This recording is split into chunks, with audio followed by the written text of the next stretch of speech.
Hi dudes, இன்னைக்கு நம்ம என்ன டாபிக் பார்க்க போகிறோன்னா, நமக்கு எவ்வளோ சந்தோஷமான விஷயங்கள் நம்ம வாழ்க்கையில் நடந்தாலும் அதுக்கு கிராட்டிடியூடாக இருக்காமல் ஒரு சில விஷயங்கள் நம்ம கம்ப்ளைண்ட் பண்ணிக்கிட்டு நம்ம சந்தோஷங்களை நம்ம ரொம்பவே சுக்கு நூறாக உடச்சிக்கிட்டே இருக்கோம். அப்படி தான் இங்கே ஒருத்தர் தன்னோட வாழ்க்கையில் நடக்கிற எல்லா விஷயங்களையும் கம்ப்ளைண்ட் பண்ணிக்கிட்டே இருக்காரு. என்ன நடக்குதுன்றதை நம்ம இப்போ பார்ப்போம். ஒரு ஊர்லேயே ஒரு மிகப்பெரிய செல்வந்தர் இருக்காரு. அவருக்கு நிறைய வீடு, காசு, பணம், நிலம் எல்லாமே இருக்குது. ஆனால் அவருக்கு எந்த விஷயங்களும் சந்தோஷத்தை கொடுக்கவே இல்லை. முக்கியமாக திருப்தி அவர் அடையவே மாட்டார் அவ்வளோ சீக்கிரத்தில்.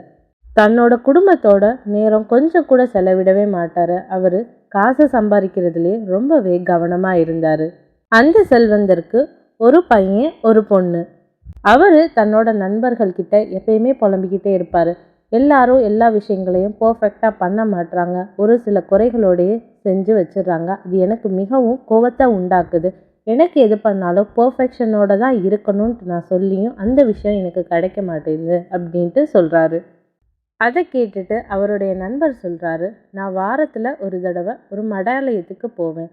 அங்கே ஒரு துறவி ஒரு சில போதனைகள் சொல்வார். எனக்கு ரொம்பவே மனதுக்கு நிம்மதியாக இருக்கும். நீ வேணா அங்கே போய் பார் அப்படின்னு சொல்லிட்டு அந்த அட்ரஸை கொடுக்குறாரு. வாரத்தின் இறுதி நாளான ஞாயிற்றுக்கிழமையில் அந்த செல்வந்தர் போகிறாரு அந்த மடாலயத்துக்கு. ஒரு சில போதனைகள் துறவிகள் சொல்லிக்கிட்டே இருக்காங்க. அதுலேயும் ஒரு முக்கியமான துறவியை பார்க்குறதுக்கு பல பேர் அங்கே காத்துட்டு இருந்தாங்க. அவரை பார்க்கணுன்னு சொல்லிட்டு இவரும் ரொம்பவே வெயிட் பண்ணிட்டு இருந்தார்.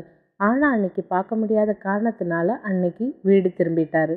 அடுத்த நாள் காலையில் அவருடைய நண்பர் கேட்குறாரு, நீ மடாலயத்துக்கு போய் அங்கே உனக்கு நிம்மதி கிடைச்சிச்சான்னு கேட்குறாரு. அதுக்கு அந்த செல்வந்தர் சொல்கிறாரு, அங்கே ஒரு சில போதனைகள் பொதுவாக எல்லாத்துக்குமே சொன்னாங்க. அதில் ஒரு முக்கியமான துறவி இருந்தார்.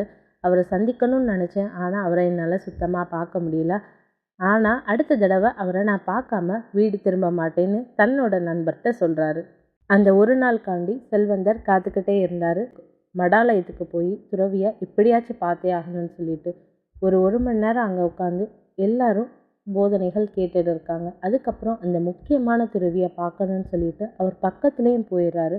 அவர்கிட்ட கேட்குறாரு, எனக்கு எதுலேயுமே நிம்மதி இல்லை. எல்லாரும் ஒரு சில தவறுகளோடையே என்கிட்ட வேலையை முடிச்சு கொடுக்குறாங்க. அது எனக்கு மிகவும் கோபத்தை உண்டாக்குதுன்னு சொல்கிறாரு. இதை கேட்டுட்டு அந்த துறவி சொல்கிறாரு, உன்னோட கவலைகளை நீ மறக்கணும்னா உன்கிட்ட இருக்கிற சந்தோஷங்கள் என்னென்னன்றதை நீ ஒரு பேப்பரில் எழுதி கொண்டு வான்னு சொல்கிறாரு. அதையும் கேட்டுட்டு போகிறாரு அந்த செல்வந்தர். அவர் வீட்டுக்கு போன உடனே அவருக்கு என்னென்ன விஷயங்கள்லாம் சந்தோஷத்தை தந்ததோ அதை எல்லாமே அந்த பேப்பரில் எழுதி வைக்கிறாரு. அடுத்த வாரமும் அந்த செல்வந்தர் மடாலயத்துக்கு போகிறாரு. துறவிட்ட போய் திரும்ப எனக்கு இன்னும் பிரச்சனைகள் அதிகமாயிருச்சு, தன்னோட கவலைகள் எல்லாத்தையும் திரும்ப சொல்கிறாரு. அதை கேட்டுட்டு அந்த துறவி அமைதியாக பார்க்குறாரு. அதுக்கப்புறம் அவர் எழுதி வச்ச அந்த பேப்பரை அந்த துறவிட்ட கொடுக்குறாரு. அதை அவர் பார்த்துட்டு எதுவுமே சொல்லாமல் கீழே வச்சிடுறாரு. அதற்கப்புறம் அந்த மிகப்பெரிய துறவி ஒரு நகைச்சுவை கதையை சொல்கிறாரு. அதை கேட்டுட்டு எல்லாருமே சிரிக்கிறாங்க. அடுத்த வாரம் உங்களை சந்திக்கிறேன்னு சொல்லிட்டு அவர் கிளம்பிடுறாரு. அடுத்த வாரமும் அந்த செல்வந்தர் துறவியை பார்க்குறாரு. அவர் முன்ன சொன்ன அதே நகைச்சுவை கதையை இப்பயும் சொல்கிறாரு. அதை கேட்டுட்டு ஒரு சிலர் மட்டும் சிரித்தாங்க. கொஞ்ச நேரம் கழித்து எல்லாரோட கவலைகளையும் கேட்டுட்டு திரும்ப அந்த துறவி அதே நகைச்சுவை கதையை சொல்கிறாரு. யாருமே சிரிக்கலை, எல்லாருமே முழிச்சு பார்த்தாங்க. இவர் ஏன் சொன்ன கதையை சொல்லிக்கிட்டே இருக்காரு அப்படின்னு சொல்லிட்டு.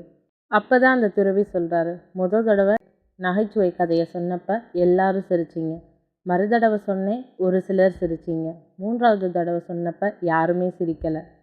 ஒரு நகைச்சுவை கதையை சொன்னப்பயே உங்களுக்கு சலிப்பு தட்டிருச்சு. எல்லாருக்கும் வாழ்க்கையில் கஷ்டங்கள் வரும். அது வர்றப்ப நீங்கள் கண்ணீர் சிந்துவீங்க, ரொம்பவே மனமுடைஞ்சு போயிடுவீங்க. ஆனால் அதையே நினச்சி திரும்ப திரும்ப பேசி உங்கள் வாழ்க்கையவே நீங்கள் அழிச்சிட்ருக்கீங்கன்ட்டு உங்களுக்கு புரியுதா இல்லையான்னு சொல்லிட்டு அந்த துறவி எல்லாத்தையும் பார்த்து கேட்குறாரு. முக்கியமாக அந்த செல்வந்தர்கிட்ட கேட்குறாரு. எல்லாருமே மௌனமாயிடுறாங்க. அந்த துறவி சொல்கிறாரு, நீங்கள் உங்கள் வாழ்க்கையில் சந்தோஷமாக இருக்கணும்னா நான் சொல்கிற இந்த 7 விஷயங்களை உங்கள் வாழ்க்கையில் நீங்கள் கண்டிப்பாக பயன்படுத்தணும்னு சொல்கிறாரு. First, gratitude. நன்றி உணர்வோடு நீங்கள் இருக்கணும். உங்கள் வாழ்க்கையில் நீங்கள் சந்தோஷமாக எந்த விஷயம் சின்னதோ பெருசோ எது நடந்தாலும் சந்தோஷமாக நன்றி உணர்வோடு நீங்கள் இருக்கணும். நீங்கள் இரவு நல்லா படுத்து உறங்கிட்டு அடுத்த நாள் காலையில் கண் விழித்து பார்க்குறப்ப உங்கள் வாழ்க்கையில் இன்னொரு நாள் கிடைச்சதுக்காண்டி நீங்கள் மிகவும் நன்றி உணர்வோடு இருக்கணும். செகண்ட், உங்களோட ஆசைகளையும் உங்களோட எண்ணங்களையும் ஒரு காகிதத்தில் எழுதி வச்சுக்கோங்க. அதுக்கு மிகவும் சக்தி உண்டு. கண்டிப்பாக அது நடந்தே தீரும். தேர்ட், உங்கள் குடும்ப உறுப்பினர்களோடு அதிகமான நேரத்தை நீங்கள் செலவிடணும். ஃபோர்த், உங்களுக்கு ஒரு ப்ராப்ளம் வந்துச்சுன்னா அதை எப்படி சரி பண்ணணும்னு மட்டும்தான் நீங்கள் யோசிக்கணும். ஏன் இது வந்துச்சுன்னு சொல்லிட்டு நீங்கள் தேவையில்லாமல் டென்ஷன் ஆகக்கூடாது. ஃபிஃப்த், உங்களுக்கு நெகட்டிவ் தாட்ஸ் வர்றப்ப உங்களுக்கு பிடிச்ச விஷயங்களை பண்ணணும். இல்லாட்டி உங்கள் வாழ்க்கையிலே நடந்த சந்தோஷமான தருணங்களை திரும்ப நீங்கள் நினச்சி பார்க்கணும். சிக்ஸ்த், நீங்கள் ரொம்ப பாசிட்டிவான பீப்புள் கூட மட்டும் உங்கள் நேரத்தை செலவழிக்கணும். எப்போ பார்த்தாலும் லைஃப்பை பற்றி கம்ப்ளைண்ட் பண்ணுற பர்சன் கூட நீங்கள் அதிகம் பேசாதீங்க. செவன்த், நீங்கள் உங்களால் மாற்ற முடியாத விஷயத்தை நினச்சி கவலைப்படாதீங்க, கம்ப்ளைண்ட் பண்ணாதீங்க.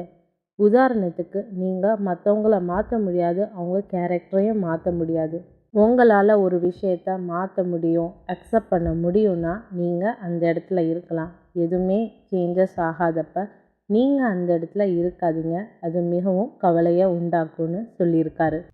இதே மாதிரி தாங்க நம்ம வாழ்க்கையில் எவ்வளவோ அழகான விஷயங்கள் இருக்குது. ஆனால் நம்ம அதையெல்லாம் விட்டுட்டு நமக்கு எது சந்தோஷமே இல்லையோ அதை பற்றி கம்ப்ளைண்ட் பண்ணிவிட்டு நம்ம டைம் அண்ட் எனர்ஜியை வேஸ்ட் பண்ணிகிட்ருக்கோம். இந்த கிராட்டிடியூட் ப்ராக்டிஸை உங்கள் வாழ்க்கையில் ஒரு பழக்கமாக மாற்றிக்கோங்க. ஒரு நாளைக்கு நீங்கள் எந்த விஷயத்துக்கு கிராட்டிடியூடோடு இருக்கீங்களோ அதை நீங்கள் எழுதி வச்சு பாருங்கள்.